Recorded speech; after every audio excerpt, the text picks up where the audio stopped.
We are live. This is Love and Chokes, episode 305. Mr. Oh, 305 worldwide. Shout out to Pitbull for showing up to Alaska to do his his performance. with all due respect to Pitbull, I'm gonna keep it real.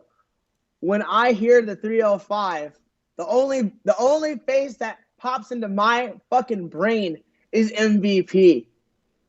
MVP from the 305 of WWE fame, and he's Hall of Fame worthy. And since they just did the Hall of Fame inductions for 2 years because of COVID, they had to delay 2020. Right. They did both years this year. When we say the 305, let's dedicate this episode to the fucking legend, to Hassan, aka Montel, aka. let's go with Mr. Montavious. Montavious. MVP is the fucking man. Jiu-Jitsu brown belt, purple belt world champ. Did a little training together. Actually, it was super fun. Shout out to the man, M. Let's fucking get into it, Anthony. Okay.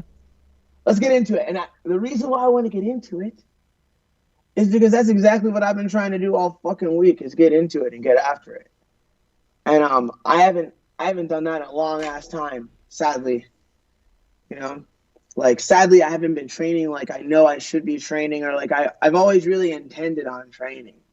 But it's easy not to. It's easy to not train that much, and make jiu-jitsu kind of like your hobby in a way. But that's also very gross, and I don't like that. So I started training hard again, and right when I started training again, literally right when I started training again, a friend just happened to be at the house, and they were here to train with Jess.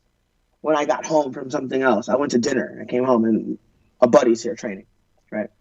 And his name is Jason Manley. And if you don't follow him on Instagram, I think you should. Why does that name sound familiar? He's a black dude who kills people in jiu-jitsu. Super good. Look him up. Ask about him. Super good. And Jason said something to me that may have really changed my entire perspective on how I approach jiu-jitsu for myself, and maybe for everybody else as well. And he said something to me that I think it may be, there's that famous interaction between Dean Lister and Danaher. Yeah. That's famous because they talk about it. It wasn't famous when it happened. And I know it sounds ridiculous, but I've said a lot of things that sounded ridiculous, and then 10 years later I was doing that shit. I think I had that same conversation, that same kind of a moment. And I don't think that in 2 weeks all of a sudden I'm gonna be super good at jiu-jitsu or murdering the top level guys. But I see it now. I see what was wrong with me. And so what he said was, I don't defend or escape anything, I only counter. And I was like, I defend and escape everything, and I never counter. And so what happens is I give people another chance to try to beat me. I never take the fucking stick and beat you with it for what you've done. I just go, oh, yeah, you just tried to hit me with a stick? Hey, man, here's a stick. Try again. And if I physically dominate you, then I have a game plan to beat your ass. But I don't have a real game plan if you're being physically dominant, besides just survive and escape, and I'm good at it. So I just do that. But never do I start to take a thing where I was the defensive person and change to the offensive person. I'm either offensive from the beginning, and I'll stop you from stopping me, and we'll scrap it out, and I'll beat you. Or if you put me on the defense, I will probably never beat you, but I'll also, it's not for lack of trying. It's not that I give up. It's literally strategy. I don't ever counter anything. I just escape and get neutral. No. All of my escapes end in neutrality. That's so funny. So it's a very broken way to approach jiu-jitsu. And it makes sense that I came to do it this way because I've been training people instead of myself and not thinking about my own jiu-jitsu. So like I'll teach something and want to see it work on me from my student. And so I'll give them opportunities to do the fucking thing I just showed or to do the thing I know that they've been working on. And then I'll reset it until I see what I wanted to see. And then I'll move on. But like doing that in already being kind of a fucking passive person has created this style that does not help me. And like, I'm better than that. And like, so since I got that memo, I trained a couple of times with that in mind. And there's an instant difference. An instant difference. I'm infinitely more dangerous now.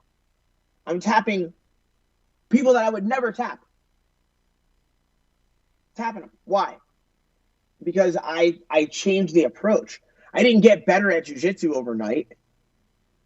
There's moves that I already know that I could teach to a person that I would never ever think to actually do myself because they didn't fit into what I was doing. Right. That little stupid pattern of defend, escape, chill, defend, escape, chill. You know what's funny about that? Is that is not how you teach at all, which is hilarious. But it's what I do. Yeah, no, but I'm saying the thing is like you teach the moves that like I guess I don't know. Like I said, it's like the moves that you teach that like I like if I had to look through like your Instagram like top 100s, is like none of those moves end in like a neutral position. No, I mean look, like I've been able to coach people who fuck people up. Like you can fuck people up, Marcus can fuck people up. You know, like I've helped people find jiu-jitsu kills in their jiu-jitsu. But, like, I've never done that for myself. Because I didn't really give a fuck. Yeah. And so what do they always say? Inspiration or desperation will bring about the thing that you need. You know what I mean? Well, like, what if you get both in the same week? What if you feel both feelings in a very genuine way? I think you can use that to do some very powerful shit, and that's what I plan to do. Yeah. And the plan just can't be a plan. It's like, and then I'm going to get better. It's like the plan has to have like actual shit in it. So like Monday, I grabbed the fucking notebook from Matt Levy, our mutual homeboy who helped me lift every morning at 5 in the fucking morning, 6 in the fucking morning. Usually by ourselves. Mm-hmm. And I was like, let's go back and start at like the fucking beginning.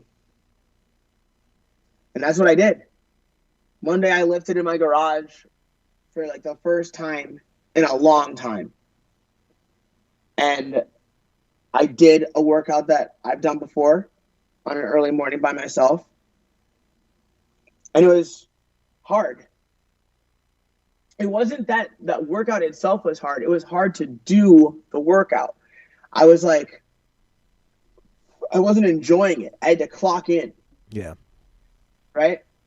And then my hamstrings the next day felt like they're going to fall the fuck off. Like they're sore right now. Like right next to me is a fucking Theragun and the rubber gimmick. And I'm probably going to use them during this fucking podcast. And then I trained.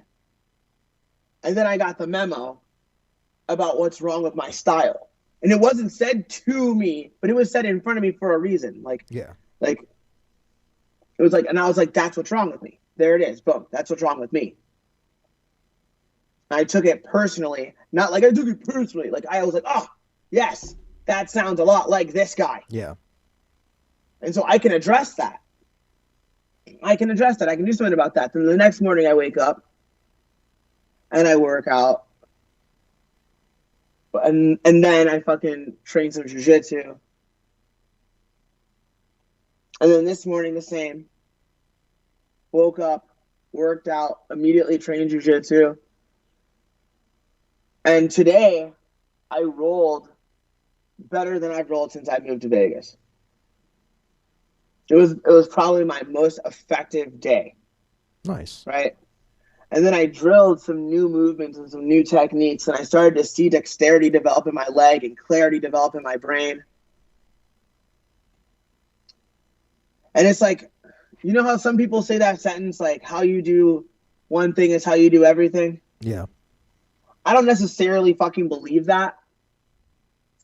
But then I found myself stringing those things together. I sat down and I did work today that I don't normally do. And I'm not going to disclose what it is. But I did the kind of work on my craft that I don't normally do. I put extra time in that should be put in all the time.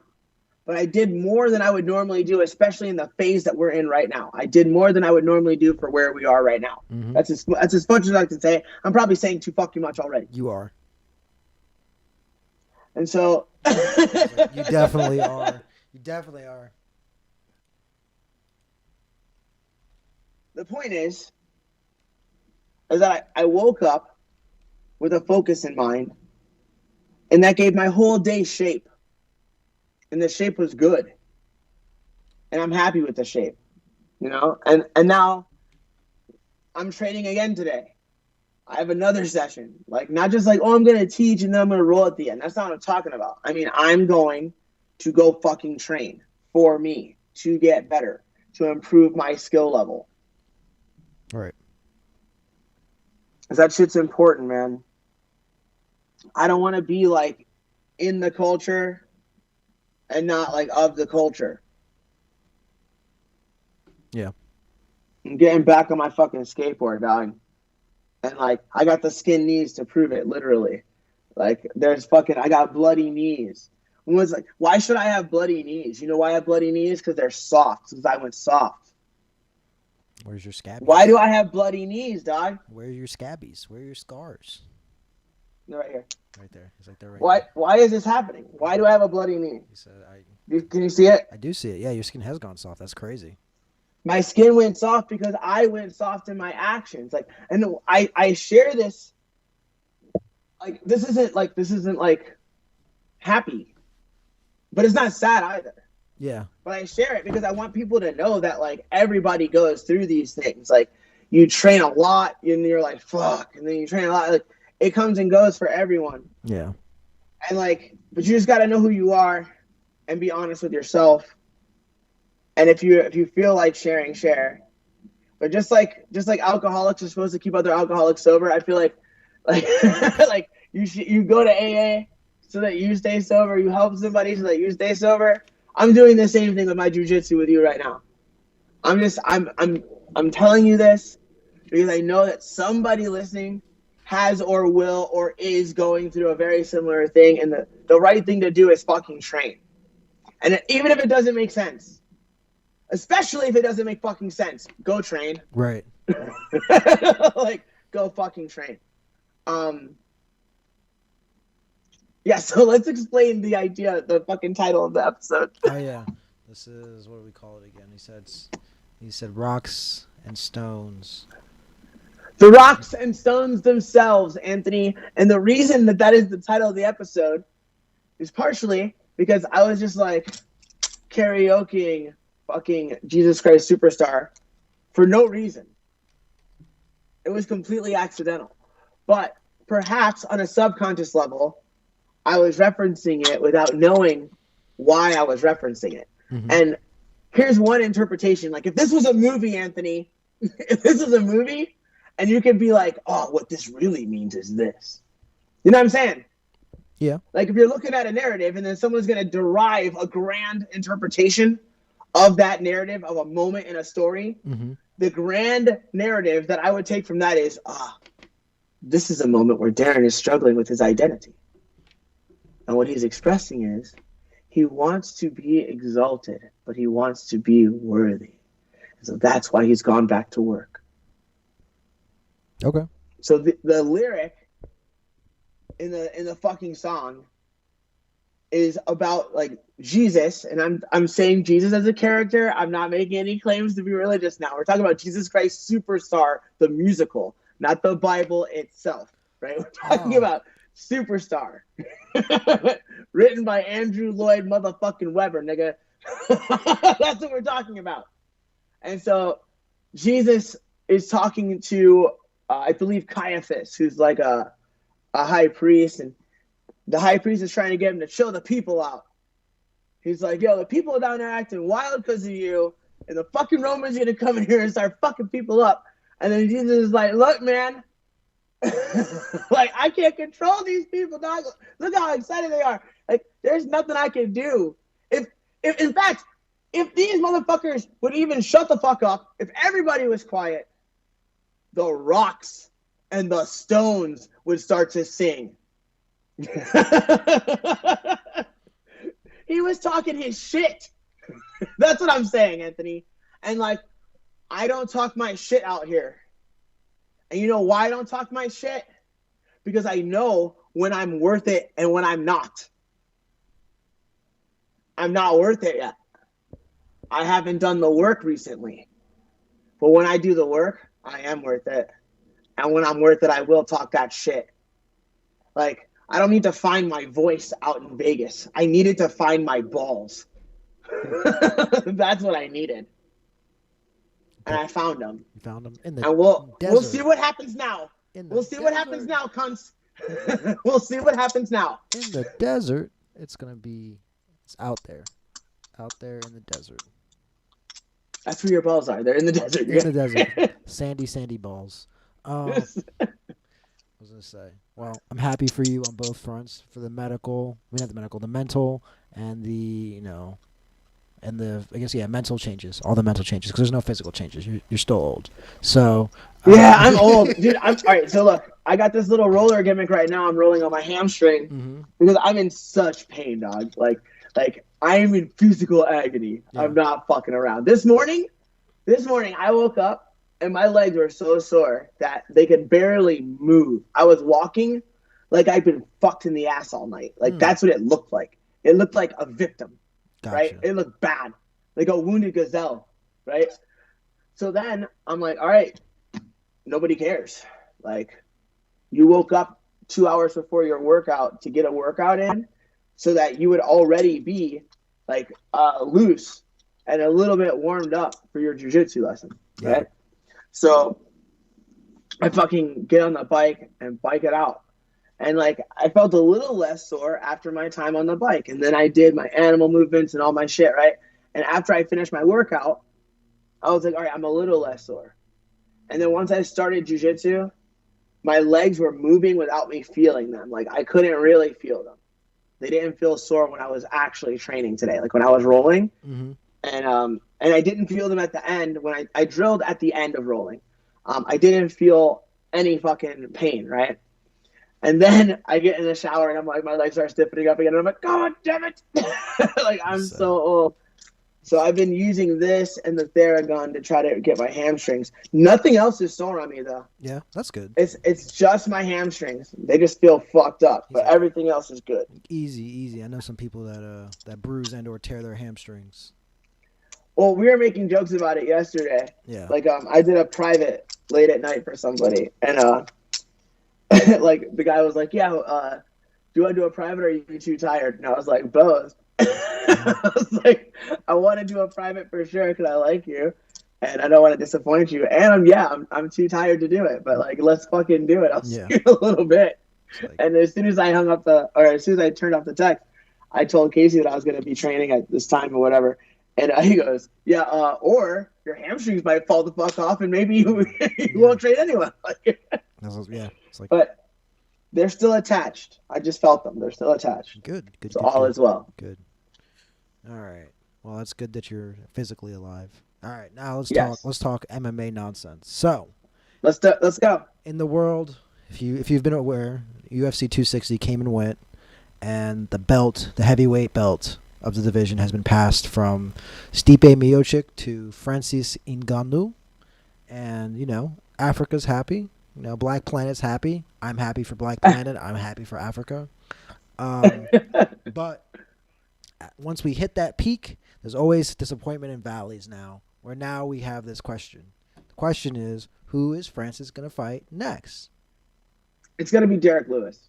I think so, too. I think it's going to be Derek Lewis. And, like, I don't think that the John Jones thing isn't going to happen. I do think that that's a very strong possibility.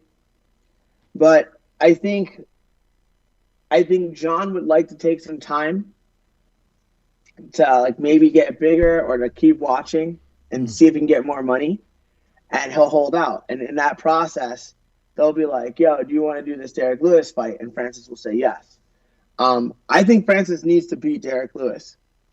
Yeah. In like narrative wise, to put himself in that conversation of how good he is, because that fight is one of the most horrendous fights to watch that's ever happened. Yeah. Literally, two dudes stood in front of each other and threw, I think, a total of 5 strikes. Something like that. Like, it's something that crazy. Yeah, it's that fucking crazy. Yeah. So, like, you can't have a performance like that and not want to redo it. Well, I would think that both guys would like to redo that, especially at this point. Derek wants to redo it because if the same thing would have happened, he would win the fucking heavyweight title and he'd be champion of the world. And he also is a guy who, even when he's losing fights, can find a way to win with that power. Yeah. And it's not like theoretical. Like, we've watched him do this.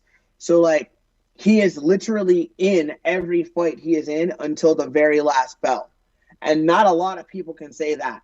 Not a lot of people have a submission or a strike that they can pull out at any time in realistic, like in real life. Yeah, no, right? I agree. And fucking pull it off at the end of the day, even if you're whooping their ass. And Derek Lewis can do that, which makes him an insanely dangerous opponent. It does. So, but Francis is not gonna fight him. He said, "No, thank you. See you later." He turned him down. He said no. He said no. He turned him down. All right, so then it's got to be John. It has to be John. And then when I look at the Stipe fight, I'm like, hey, I saw a lot of things there. So I'm like, Like, I saw, no offense to Mr. Stipe, I saw him get concussed, like during the fight, shoot for a single leg and aim for a subpar finish, I would say. With the weight, Okay. with him carrying the weight and not, moving away from the weight. Now, if that was John Jones and he got on that single, bet you believe that Francis would be on the ground. He would be on the ground for a fact, getting elbowed from any position John wanted to. Like, I don't care how much wrestling you've trained with. I don't care if you train with goddamn Jordan Burroughs. Shout out to Jordan Burroughs. R.I.P. I'm sorry. Whoa! You don't have to say R.I.P. just because he's not going to be in the Olympics. It's R.I.P. to him. He's still very much alive. To him, he's dead. Probably to himself, he's probably dead. He's probably like, fuck. Like, my life's over. Did you see the still of the moment that Kyle gets his hand raised? No. The look on Jordan Burroughs' face is the look that, like, little black kids give when they think you're lying. Yeah. He's like this. Yeah. His mouth is to the side and it's like slightly puckered. I'm serious. Yeah. I think it wasn't a facial expression that he held. It was something that was like caught on camera. It was probably like a micro expression. Yeah. And like by micro expression, I mean it like flashed across his face. Yeah. I don't think it wasn't like he was standing there trying to illustrate that he was pouting. He didn't do that. Yeah. He handled himself with class. But the picture, the picture has his mouth. You know what I'm talking about? Yeah. His mouth is off to the side, like I don't even believe this. Like, I don't believe this. Well, sorry, sir, believe it. Yeah. Mr. Dake did his homework. He was, right. And that's inspiring. Like, that's inspiring. As like a coach, it's inspiring to see that, like, oh, if you do a study, you can figure out how to beat Jordan Burroughs. That means everybody's fucked. Well, that's a piece. That's a piece of the puzzle. It's a huge piece of it, I think. I think he had a strategy to beat Jordan.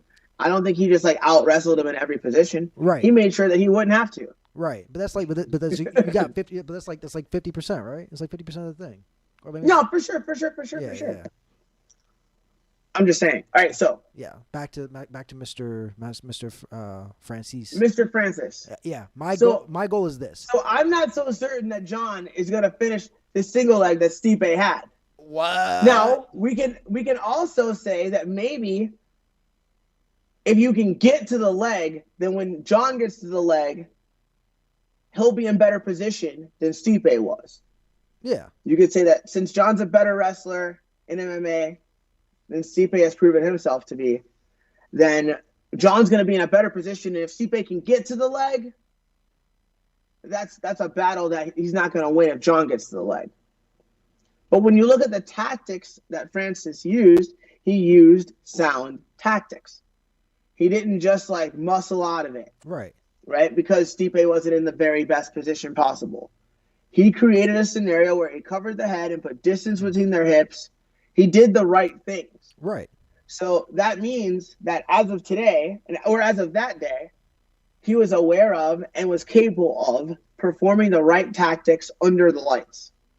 Now, he had optimum circumstances to prove this, right? I hear what you're saying. Yeah. Your claim is Stipe was already hurt. He's already hurt. He looked like Dallas I've added Buyers to the Club. claim that he was in poor position when he had the single. Yeah. Right? Now, both of those things are to a degree speculatory, right? Yeah. Like, to a degree. Mine is harder to argue against than yours in a way, because like neither one of us are doctors. Yeah. We don't know if he was concussed or not. Yeah. But we could look at footage and see if he was in the best or not the best position Right. when he entered the single, right? Right. So that's less debatable, but still debatable. Still debatable. Also, he looked like Dallas Buyers Club before the fight even started. Like he looked. Whoa, He whoa, did. He slow looked down, drained. slow down, He looked slow down, drained. slow down, slow down, slow down. That's a haircut. That's a fashion choice. Maybe, nothing else. Maybe he looked drained. All I'm saying is I don't know if it was a heavy cut or what, but he looked exhausted. He looked like man, you had some bad kids last night or something. Like you had. Whoa. I'm just saying. I didn't see that. He looked. That's top- not what I he looked saw. Sleepy. Now maybe that's true. Yeah. Maybe that's true, but that's not what I saw. Okay, that's fair. So what I did see was Francis cover the fucking head, get distance between the hips. He looked like he knew what he was doing in the position. He did. And so that means he's at least going to be building from there defensively. Yeah.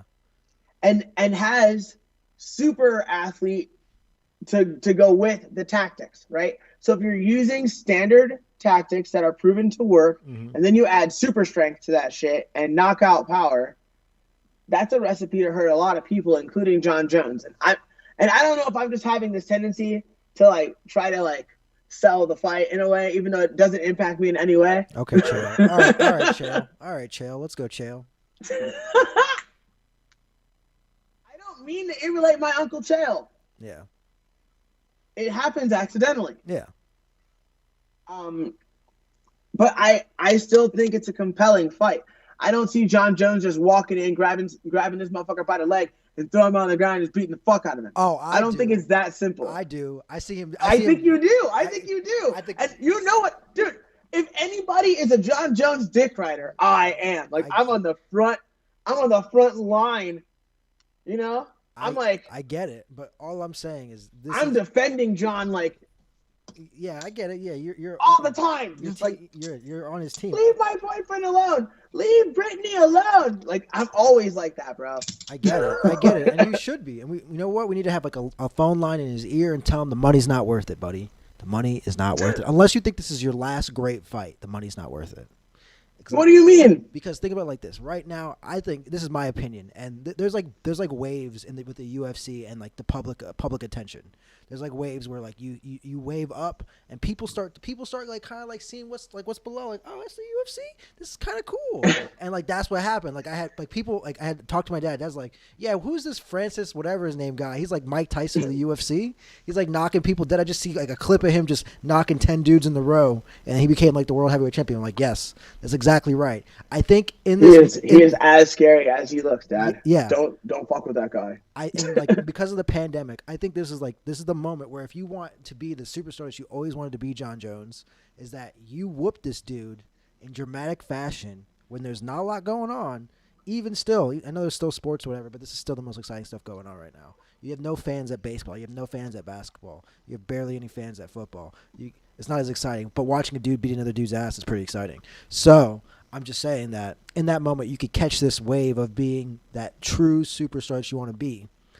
Unless you think this is your last great fight, then by all means, you should get as much money as you can out of this. But I think right now, what he should have done was as soon as he saw that fight, he should have tweeted out him in a picture in singlets and wrestling shoes and been like, "I'm ready to go. Let's make it happen." Like this guy is definitely getting taken down. Said the same thing he said to like Anthony Smith when that dude's got his house broken into. Like if that was me, that dude would be dead. Yeah, I know, right? You would think that he would be just as quick to respond. Right. Not like show me the money. That's like Andre Galvao. It's like push me out of the fight completely because I don't. That's what it comes off as, and people will use that tactic against you. And it's sad that he does not take the advice of what people are trying to give him, which is Don't do You know that. what? Yeah. Speaking of using tactics against you, Yeah. what do you think about Kevin Holland stepping in to fight Marvin Vettori? Do you think that is it possible that like Kevin was just on TV showing everybody how to whoop his ass, and then he's taking another fight, and so this guy is just gonna go watch that Derek Brunson fight and be like, all right, cool, like cross the T, dot the I, got to do that. All right, cool. Carry the one. All right, cool. I don't know. Like, is that? I don't know because I didn't honestly I didn't watch that fight, and I would like to hear his like honest opinion of how he felt during that fight. Because if he says like, hey, like this was like a fluke thing, then it's like, all right, like He had the flu? No, I'm saying if it was like a fluke thing, like it was just like something weird happened today, and that's the reason why I was like I wasn't myself. But if it was like, oh, this is something like I had some family issues or something like that. If I hear any of those words come out of Kevin Holland, like something's wrong with my kid, best believe Vettori is gonna knock him out. Ah, the hamstring. Look, I'm such a piece of shit. I think that Kevin Holland had a bad day. Okay, so then I think he had a bad outing out there. Yeah, and I think he got into his head, and like you know what's funny? Kevin was doing on the ground what I was saying in the beginning of the fucking podcast. Yeah. He was like, no, you can't fuck me up, bro. You can't fuck me up. But he never fucked him up. He never did anything. Yeah. And so it's like, all right, now you got this motherfucker laying on top of you, 10-9, 10-9, 10-9, 10-9. Did he whoop your ass? No. Did he win every round? Yes. Fuck yes. So, like, it's not the kind of fight you could, like, show to, like, a girl to impress her. She won't know what's going on. She'll be like, oh, so you just laid on this dude for like, and then they raise your hand and he's like, yeah. It's like, well, all right, anyway. Well, like, what else do you do? It's because you're telling the story wrong. It's like, I laid on this dude and I got paid this amount of much money. He's like, oh, okay. That's a better story to tell. That is the way to improve a story. Yeah. I had a friend when I was like coming up to like in my early 20s, and she would be like, look, anytime you tell a bad story, and it's going to happen to you, you tell a bad story, at the end of it, just be like, but then I found $5. And all of a sudden, the story is at least marginally better. It's more exciting. And if your story is really bad, then just end it with like more money. Yeah. It's like, but then I found $100 in my pocket. It's like, oh shit. All of a sudden, it's a good story. Found a stack somewhere behind a trash can and I just took it. Yeah, I think, here's the real shit. I think Kevin had a bad day. Okay. And I think a sharp Kevin Holland can beat anybody at that weight. Yeah. Isn't that Vettori guy the one that like with the exception of my other boyfriend? Oh, what's his face? Izzy. Didn't he? Wasn't the Vettori guy the one that gave it was like a split decision? Yes. Yeah. So that's why it's interesting. He gave a tough fight to Israel Adesanya. If you ask Ariel Helwani, Adesanya. Is that how you say it? Do you know? I don't know. I'm not that kind of African. Technically, my dad would say, technically, you're wrong, Anthony. You are that kind of African. But I directly do not have any roots tied to that. I know I'm a Haitian boy, but Haiti comes from Nigeria, so it's somewhere. Okay. Yeah, somewhere in there. So you're like you could be cousins. Cousins, yeah. You and Marty and maybe. Izzy are all cousins. Anthony, Izzy, Marty, Nigeria. It's beautiful. Somewhere. It's beautiful. Yeah. When they were the smart people. They stayed in Africa. They hid from the trappers. Like my people got taken away. so yeah. So I don't know. But yeah, I think that would be. I hope he does well. Let's see who else is on that card. That's going to be this weekend. Let's figure it out real quick. One last thing. Misha Tate coming back. Can we just say that that might be the worst Botox job I've ever seen in my life? Whoa. I don't comment on these types of things, sir. I don't comment on these types of things because I don't know about these types of things. I can tell you, it doesn't look like the same person. You're like, I'll tell you. Yeah, so let's see. Mackenzie. You're like, I was just texting with Whitney Cummings about this. I'm just telling you for sure. It looks like that. Her face just does not move. I mean, more power to her. I agree, but they changed her race kind of. It's like she went from looking like a regular white chick to like a Hispanic Asian. Like it's kind of weird. Maybe it just slowly happens as you spend time over there. Maybe that's what it is. Maybe they put something in the water to. Like Madonna developed an accent. Maybe it's kind of like that. Maybe it's by design. Maybe she doesn't want to get tossed in any of them work camps in China. Whoa, you guys so racist. Right? No, I'm dead serious. Like they do toss people in those work camps in China. It's not a joke. Like if you're like they just toss them in there. Yeah, like if you're Muslim or anything like that, like they just throw you in there, and it's just like you got to make our products now. Have fun. Do you have to prove that you're not or that you are? I don't know how it works. I just that's the thing. The Chinese government 100% denies it all the time, but it's 100% true. It's like you're crazy. I'm not crazy. They're crazy. I'm not the UFC. I'm not the NBA. I'm not any of those places. So I'm not scared. What's China gonna do to me? Nothing. Let's see. So they got the Yusuf Sadiq Yusuf. They got Mike Perry. They got Mackenzie Dern. Oh yeah, this is super watchable. Yeah, they got Smiling. Now, is this airing on just ESPN Plus or is this a pay-per-view? Neither, actually. Actually, it'll be on ABC. Oh, that's gigantic. Yeah. Yeah, that's why they made the card what it is. Yeah. So it's like relatively low cost for them, but high action, high yield. Very high. That's hot. That's hot. That's a card I will be watching. Yeah. I'll watch Anthony. Too. Yes. I'm gonna have a hard out soon. Do you have any weird news for us? I do not. But let's see. Actually, can we find something really quickly? I have a hard out too. I would like to end this relatively soon. No, not really. I guess we can talk about what is it? Gordon Ryan going to ONE FC. Yeah, that's big news, man. Yeah. That is big news. And I believe he signed for grappling and for MMA. Yeah, but I'm like, I really want to know who they're gonna get. Like, and also, I don't like. It doesn't truly matter. It kind of does, because like if you say if it's not so like, look, it could be Buchecha. They have him. Like, do I really want to watch that? I'm like, didn't I already see that? I'm just saying. I'm like, did I already see So that? I don't think they'll have trouble finding names if they already have the other biggest name in the game in their organization. They'll be able to get whoever they want to get, like, because they're willing to pay people to come out. Yeah, if it's like, if they can get like Andre Galval or any of the other dudes that just refuse to do any money with him for anything else, then yeah, I would love to see that. But if it's like literally like some Asian dude in like 10th planet, like China, what is it, like what do they have, like 10th planet, like Japan or whatever? I'm like, I don't care, like you're like, I'm out, count me out. I'm like, it's no offense to anybody who is. I'm not. I know this is an Asian hate time, but I'm not hating on you because you're Asian. I understand what you're saying. Yeah, I'm hating. You're saying there's no one currently from that region at the top level of the game, so why will we have that person go against Gordon? But right. Like, it's kind of like if you're running a pro wrestling organization and it's a local one. Yeah. Right. You have your local champion, and I bring in a big star from a national organization. He's gonna go over. But he's going to go over on my champion. You know what I mean? Yeah. So, like, my 200 people audience is going to watch my champion go up against that guy.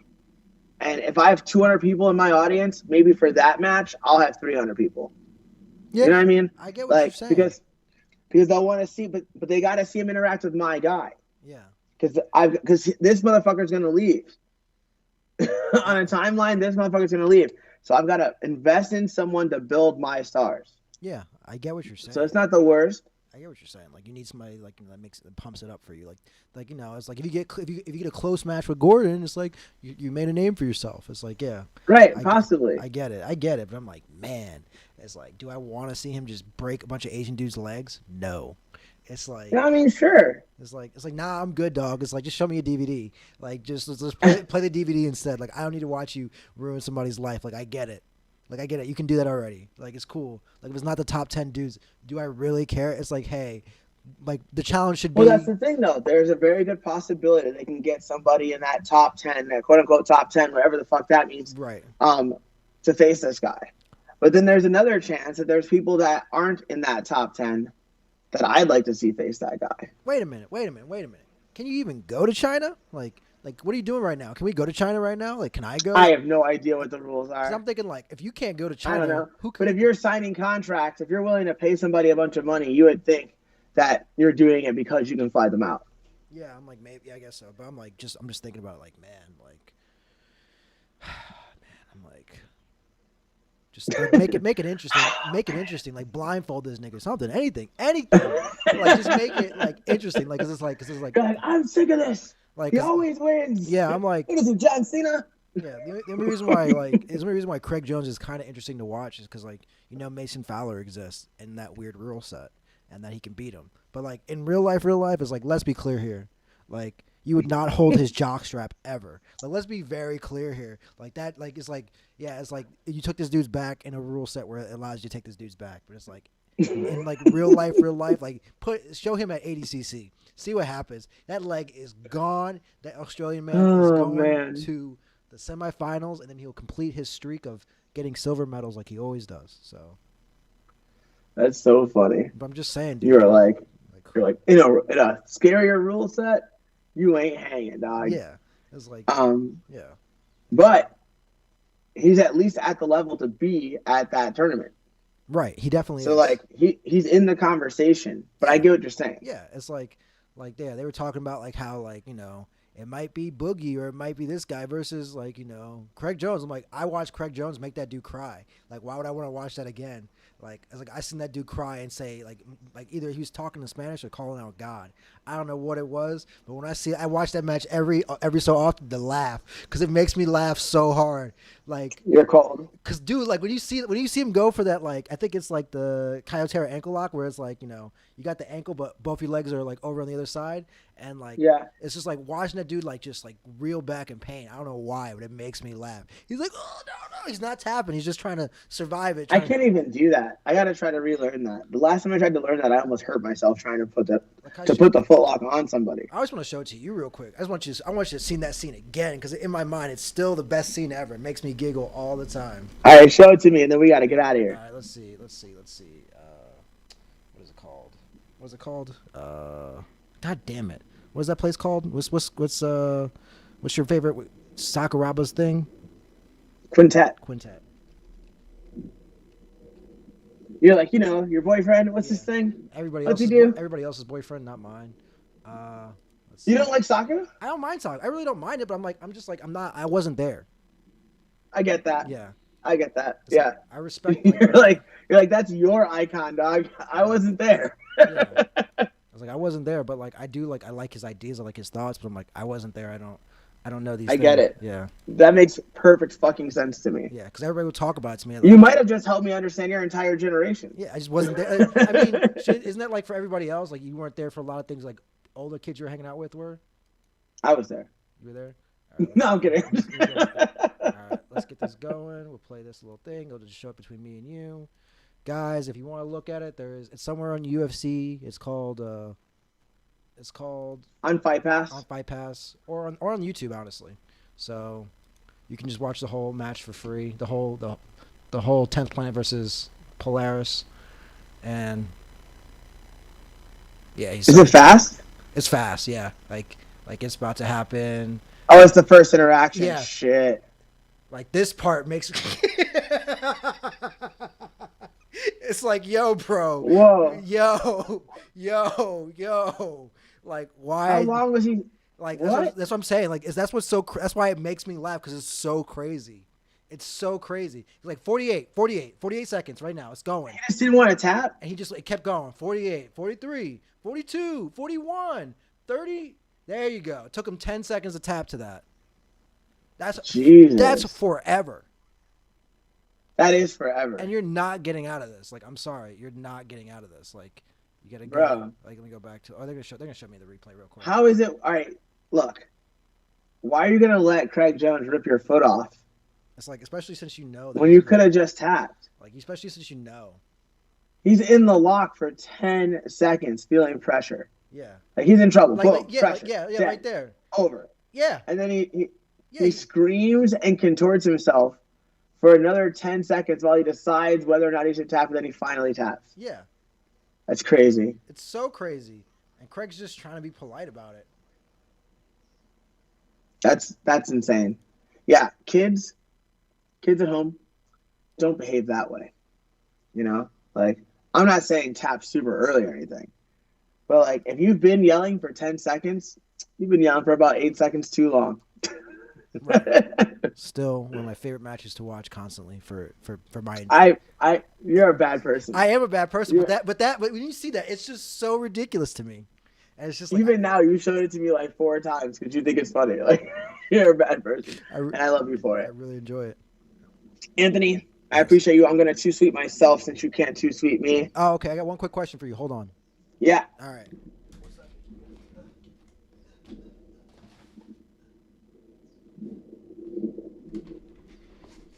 All right.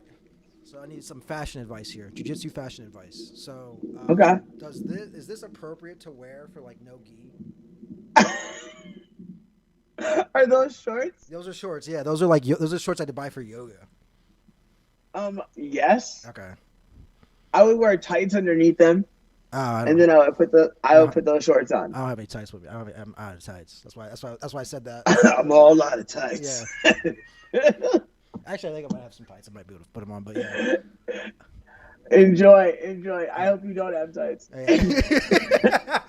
All right. I'll talk to you later. Anthony, this is goodbye for real. Goodbye, internet. XOXO. Anthony, peace.